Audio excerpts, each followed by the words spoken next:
ನಮಸ್ಕಾರ. ರಿವ್ಯೂ ಚಾನಲ್ಗೆ ಸ್ವಾಗತ. ನಾನು ಸೌಖ್ಯ ಗಾಂವ್ಕರ್. ಕೈ ಆಡಳಿತದ ಮತ್ತೊಂದು ಸರ್ಕಾರಕ್ಕೆ ಮಹಾ ಸಂಕಷ್ಟವೊಂದು ಎದುರಾಗಿದೆ. ಈಗ ರಾಹುಲ್ ಗಾಂಧಿಯವರ ಅತ್ಯಂತ ಮಹತ್ವಾಕಾಂಕ್ಷೆಯ ಪ್ಲಾನ್ ಘೋಷಣೆಗೆ ಈಗ ಈ ಸ್ಥಿತಿಗೆ ತಂದಿಟ್ಟಿದೆಯಾ ಸರ್ಕಾರವನ್ನ? ಮಾಹಿತಿನ ಮುಂದೆ ಇಡ್ತಾ ಇದೀವಿ. ಮಿಸ್ ಮಾಡದೆ ನಮ್ಮ ಚಾನಲ್ನ ಸಬ್ಸ್ಕ್ರೈಬ್ ಮಾಡಿ ನಿಮ್ಮ ಅಭಿಪ್ರಾಯ ಕಮೆಂಟ್ ಮಾಡಿ ತಿಳಿಸಿ. ವೀಕ್ಷಕರೇ, ಕರ್ನಾಟಕ, ತೆಲಂಗಾಣ, ಹಿಮಾಚಲ್ ಪ್ರದೇಶ ಇಲ್ಲೆಲ್ಲ ಕಡೆ ಕಾಂಗ್ರೆಸ್ಗೆ ದೊಡ್ಡ ಬಲವನ್ನು ಕೊಟ್ಟಿರೋದು ಗ್ಯಾರಂಟಿ. ಆರ್ಎಸ್ ಬರುವಾಗ ಆಡಳಿತಕ್ಕೆ ಏರುವ ಹೊತ್ತಲ್ಲಿ ಅದು ಇದು ಭರವಸೆಗಳನ್ನು ಕೊಡೋದು ಕಾಮನ್. ಕಂಪ್ಲೀಟ್ ಆಗಿ ಪ್ಯಾಕೇಜ್ ರೀತಿಯಲ್ಲಿ 5-6 ಗ್ಯಾರಂಟಿಗಳನ್ನು ಘೋಷಣೆ ಮಾಡೋದಕ್ಕೆ ಶುರುವಾಗಿದ್ದು ಕರ್ನಾಟಕ ಎಲೆಕ್ಷನ್ ಇಂದ. ಹಿಮಾಚಲದಲ್ಲಿ ಕರ್ನಾಟಕದಲ್ಲಿ ಜಾರಿಗೆ ತರೋಕ್ಕಿಂತ ಮುಂಚೆನೆ ಕೆಲವು ಘೋಷಣೆಗಳನ್ನು ಮಾಡ್ಕೊಂಡಿದ್ರು. ಈಗ ಸರ್ಕಾರಕ್ಕೆ ದೊಡ್ಡ ಸಂಕಷ್ಟ ಎದುರಾಗಿರೋದು ಹಿಮಾಚಲ ಪ್ರದೇಶ. ಕೈ ಸರ್ಕಾರಕ್ಕೆ ಸಂಕಷ್ಟ ಎದುರಾಗಿದ್ದು ಆರ್ಥಿಕವಾಗಿ ಏನ್ ಬೇಕಾದ್ರೂ ಆಗಬಹುದು, ದಿವಾಳಿ ಆಗಬಹುದು ಅನ್ನೋ ಹಂತಕ್ಕೆ ತಲುಪಿದೆ ಸರ್ಕಾರ.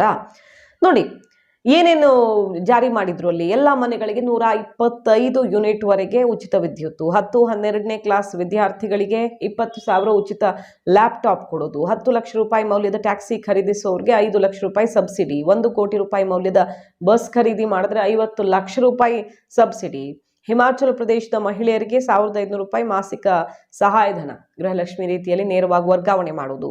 ಸರ್ಕಾರಿ ನೌಕರರಿಗೆ ರಾಷ್ಟ್ರೀಯ ಪಿಂಚಣಿ ಯೋಜನೆ ರದ್ದು, ಹಳೆ ಪಿಂಚಣಿ ಯೋಜನೆ ಜಾರಿ. ಇಷ್ಟು ಕರ್ನಾಟಕದ ರೀತಿಯಲ್ಲಿ ದೊಡ್ಡ ಸ್ಕೀಮ್ಗಳಿಲ್ಲ ಇವೆ.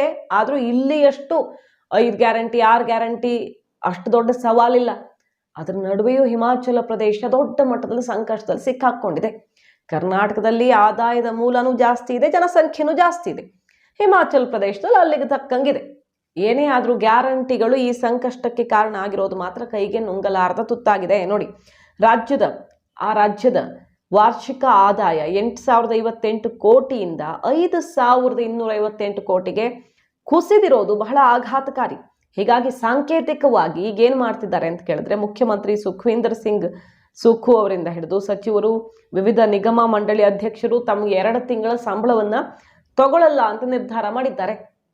ಎಲ್ಲ ಸರ್ಕಾರಕ್ಕೆ ಸಂಬಂಧಪಟ್ಟ ಬಹುತೇಕರೆಲ್ಲ 2 ತಿಂಗಳ ಸ್ಯಾಲರಿ ನಾವು ತಗೊಳ್ಳಲ್ಲ ಅಂತ. ಅದರ ಅರ್ಥ ಅದರಿಂದ ಭರಿಸಬಹುದು ಅಂತಲ್ಲ, ಸಾಂಕೇತಿಕವಾಗಿ ಇದನ್ನು ಮಾಡುವ ಮೂಲಕ ಸಂಕಷ್ಟ ಎದುರಾಗಿದೆ, ನಾವು ಇನ್ನು ಮುಂದೆ ಏನಾದರೂ ಒಂದಿಷ್ಟು ಬದಲಾವಣೆಯ ಕ್ರಮಗಳನ್ನು ತಗೊಳ್ಬೇಕು ಅನ್ನೋ ಸುಳಿವನ್ನ ಕೊಡ್ತಾ ಇರೋದು ರಾಜ್ಯದ ಜನಕ್ಕೆ. ಹಾಗೆ ಗ್ಯಾರಂಟಿ ಸ್ಕೀಮ್ಗಳೇ ಇದಕ್ಕೆ ಕಾರಣ ಅಂತ ಈಗ ಹೋರಾಟ ಕೂಡ ಶುರುವಾಗಿದೆ. ಈ ಹಂತಕ್ಕೆ ಸರ್ಕಾರವನ್ನ ರಾಜ್ಯವನ್ನ ತಂದಿಡೋದಿಕ್ಕೆ ಕಾಂಗ್ರೆಸ್ನ ಈ ಗ್ಯಾರಂಟಿಗಳೇ, ಅವೈಜ್ಞಾನಿಕವಾಗಿ ಜಾರಿ ಮಾಡ್ತಿರುವಂತಹ ಗ್ಯಾರಂಟಿಗಳೇ ಕಾರಣ ಅಂತ ಬಿಜೆಪಿ ಕೂಡ ಮುಗಿಬೀಳ್ತಾ ಇದೆ. ನೋಡಿ, ಈಗ ಕರ್ನಾಟಕದಲ್ಲಿಯೂ ಕೂಡ ಇಂತಹ ಪರಿಸ್ಥಿತಿ ಬಂದೊದಗಲಿದೆಯಾ? ಕಾಂಗ್ರೆಸ್ನ ಗ್ಯಾರಂಟಿಗೆ ಇದು ಮೊದಲ ಅತಿ ದೊಡ್ಡ ಆಘಾತ. ಹಿಮಾಚಲ ಪ್ರದೇಶದಲ್ಲಿ ಎದುರಾಗಿರುವ ಆರ್ಥಿಕ ಸಂಕಷ್ಟ ಕರ್ನಾಟಕದಲ್ಲೂ ಇದು ಆಗ್ತಾ ಇದೆ ಅನ್ನೋದನ್ನ ಒಪ್ಪಿಕೊಳ್ತಿದ್ದಾರಲ್ವಾ?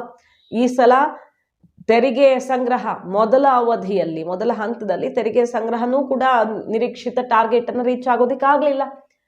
ಅದ್ರ ಬೆನ್ನಲ್ಲೇ ಇಲ್ಲಿ ಗ್ಯಾರಂಟಿ ಒತ್ತಡ ಹೇಗಾಗಿದೆ ಅಂದ್ರೆ ಪರಿಸ್ಥಿತಿ ನೋಡ್ತಾ ಇದೀವಿ. ಈಗ BPL ಕಾರ್ಡ್ ಕ್ಯಾನ್ಸಲ್ ಮಾಡೋದಿಕ್ಕೆ ಕಂಡೀಷನ್ಗಳನ್ನು ಹಾಕಿಬಿಟ್ಟಿದ್ದಾರೆ. ಅದರಿಂದ 15,000 ಕೋಟಿ ಏನೋ ಉಳಿಸೋದಿಕ್ಕೆ ಕಾಂಗ್ರೆಸ್ ಸರ್ಕಾರ ಲೆಕ್ಕಾಚಾರ ಹಾಕೊಂಡಿದೆ.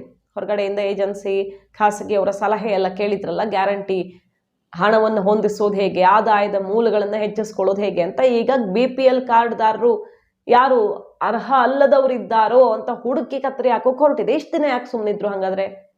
ಈಗ ಎಲೆಕ್ಷನ್ ಟೈಮಲ್ಲಿ ಎಲ್ಲರಿಗೂ ಆಮಿಷ ಹೊಡೆದಂಗೆ ಆಗ್ಲಿಲ್ವಾ? ಇಂಥವ್ರು ಅಂಥವ್ರು ಇಷ್ಟು ನಾವು BPL ಕಾರ್ಡ್ ಕ್ಯಾನ್ಸಲ್ ಮಾಡ್ತೀವಿ, ಯಾವುದೂ ಇಲ್ಲ. ಈಗ ಏಕಾಏಕಿಯಾಗಿ ಅವ್ರಿಗೆಲ್ಲ ಕ್ಯಾನ್ಸಲ್ ಮಾಡಿ ಇವರು ಅನರ್ಹರು ಅಂತ ಹೇಳೋದಕ್ಕೆ ಹೊರಟಿರೋದು. ಮತ್ತು ಅದಕ್ಕೆ ಸರಿಯಾದ ಮಾನದಂಡಗಳು ಇಲ್ಲ. ಮನೇಲಿ ಕಾರ್ ಇದ್ರೆ ಅವರು BPL ಕಾರ್ಡ್ಗೆ ಅರ್ಹರಲ್ಲ ಅಂತ ಹೇಳ್ತಿದ್ದಾರೆ. ಅದು ಯಾವ ಕಾರು, ಏನ್ ಕಥೆ, ಅವ್ರು ಏನಕ್ಕೆ ಇಟ್ಕೊಂಡಿದ್ದಾರೆ ಕಾರನ್ನ, ಏನಾದ್ರೂ ಇರಬಹುದಲ್ಲ. ಸಾಕಷ್ಟು ವಿಚಾರಗಳಿರ್ತಾವೆ.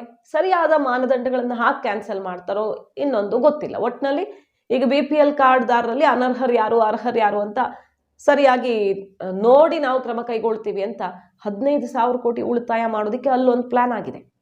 ಅದ್ರ ಜೊತೆಗೆ ಪೆಟ್ರೋಲು, ಡೀಸೆಲ್ಲು, ನೀರು, ಹಾಲು, ಮತ್ತೀಗ ವಾಟರ್ ಬಿಲ್ ಜಾಸ್ತಿ ಮಾಡೋದಕ್ಕೆ ಹೊರಟಿರೋದು, ಬಸ್ ದರ ಜಾಸ್ತಿ ಮಾಡೋಕೆ ಹೊರಟಿರೋದು, ಈ ಹೊರೆಯನ್ನು ನೋಡ್ತಾ ಇದ್ದೀವಿ.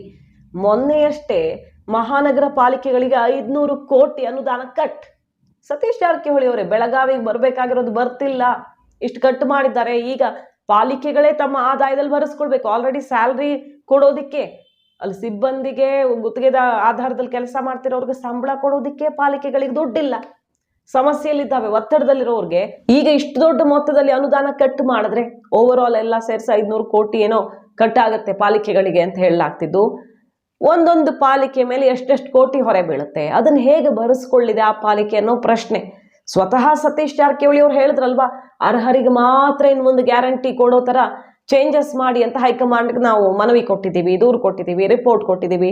ಶಾಸಕರುಗಳೇ ಸಿಡಿದೇಳ್ತಿದ್ದಾರೆ, ಗ್ಯಾರಂಟಿಯಿಂದ ಎಲ್ಲ ಮಲಗಿಬಿಟ್ಟಿದೆ, ಏನು ಕೆಲಸ ಮಾಡೋದಕ್ಕೆ ಆಗ್ತಿಲ್ಲ ಅಂತ ಬಸವರಾಜ ರಾಯರೆಡ್ಡಿ ಮುಖ್ಯಮಂತ್ರಿಗಳ ಆರ್ಥಿಕ ಸಲಹೆಗಾರರು ಓಪನ್ ಆಗಿ ಹೇಳಿದ್ರು. ನನ್ನ ಕ್ಷೇತ್ರಕ್ಕೇನೋ ನಾನು ತಂದಿದ್ದೀನಿ, ಮತ್ತೆ ಯಾವ ಒಂದೇ ಒಂದು ಕ್ಷೇತ್ರಕ್ಕೂ ಕೂಡ ಈ ತರ ಅನುದಾನ ತಗೊಂಡು ಹೋಗಕ್ ಸಾಧ್ಯವೇ ಇಲ್ಲ, ಗ್ಯಾರಂಟಿ ಎಲ್ಲ ಮಲಗಿಸ್ಬಿಟ್ಟಿದೆ ಅಂತ ಓಪನ್ ಆಗಿ ಸೀಕ್ರೆಟ್ ಅನ್ನ ಬಿಚ್ಚಿಟ್ರು. ಸೊ ಕರ್ನಾಟಕದಲ್ಲಿ ಕೈ ಸರ್ಕಾರ ಬಹಳ ಸರ್ಕಸ್ ಮಾಡ್ತಾ ಇದೆ, ಹೇಗಾದ್ರೂ ಮಾಡಿ ಗ್ಯಾರಂಟಿ ನಿಲ್ಲಿಸದಂತೆ ಬ್ಯಾಲೆನ್ಸ್ ಮಾಡ್ಕೊಂಡು ಹೋಗಬೇಕು ಅಂತ ಸಂಕಷ್ಟವನ್ನ ಮುಚ್ಚಿಡುವ ಪ್ರಯತ್ನ ಆಗ್ತಿದೆ. ಆದ್ರೆ ಅದು ಎಷ್ಟು ದಿನ ಸಾಧ್ಯ? ಈಗ ಅಭಿವೃದ್ಧಿಗೆ ಹಣ ಇಲ್ಲ ಅನ್ನೋದು ನೋಡಿ, ಪಾಲಿಕೆಯ ವಿಚಾರದಲ್ಲಿ ಕ್ಲಿಯರ್ ಆಯ್ತು. ಅಭಿವೃದ್ಧಿಗೆ ಮೀಸಲಿಟ್ಟಂತ ಹಣವನ್ನು ಕಟ್ ಮಾಡ್ದಂಗೆ ಆಗ್ಲಿಲ್ವಾ? ಪಾಲಿಕೆಗೆ ಕೊಡುವಂಥದ್ದೆಲ್ಲ ನಿಲ್ಲಿಸ್ಬಿಟ್ರೆ ಅಲ್ಲಿಗೆ ಗ್ಯಾರಂಟಿಗಳು ನೇರವಾಗಿ ಜನಸಾಮಾನ್ಯರಿಗೆ ಹೊಡೆತ ಕೊಡ್ತಿದ್ದಾವೆ ಅನ್ನೋದು ಕ್ಲಿಯರ್. ಗ್ಯಾರಂಟಿ ಆದ್ರೂ ಎಲ್ಲ ಟೈಮಿಗೆ ಬಂದು ಸೇರ್ತಿದ್ಯಾ, ಪ್ರೊಟೆಸ್ಟ್ಗಳಾಗ್ತಿವೆ. ಗೃಹಲಕ್ಷ್ಮಿ ಒಂದ್ಸಲ ಬರುತ್ತೆ, ಒಂದ್ಸಲ ಬರಲ್ಲ, ಕೆಲವರಿಗೆ ಟೆಕ್ನಿಕಲ್ ರೀಸನ್ಸು ಅಂತ ಬರಲ್ಲ.